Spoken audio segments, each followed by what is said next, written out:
he came in here with a chip on his shoulder and with something to prove, and I think he's proven it in a big way. He showed that he can be a quarterback, he can be a running back, he can be a receiver, he can do it all, and he's a big weapon. And I think that's a credit to Terrelle and his hard work that he's been putting in.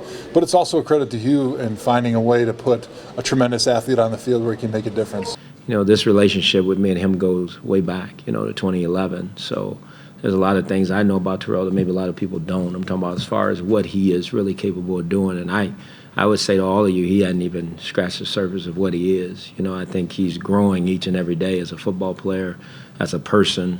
I just think he's getting better, and I think his best football is still ahead of him. You know, he had a lot on his plate, and he had a lot of things to do. And for him to go out and execute it as well as he did was awesome. You know, and it took you know, a lot of hard work throughout the week, a lot of time, spending extra time, and he was meeting with me. We'd watch film together and go over stuff. But you know, that's just the type of guy he is. He's a team player, and he loves, you know, doing whatever is necessary, you know, for us to have a chance. He will do whatever he can for the team, and like I said before, last season I've never seen an improvement from one player like I've seen from him, being able to just, like the receiver, he's a really, really good receiver. He can be a number one, you know what I'm saying? He's our number one right now. So just for him being able to transfer from a quarterback to a receiver and then being able to run the Wildcat, he can still throw. He's a professional quarterback, you know what I'm saying? So not taking that from him, you don't find athletes like him often. Hey Joe, Ray Horton always talks about if you're wearing a helmet, he's going to play.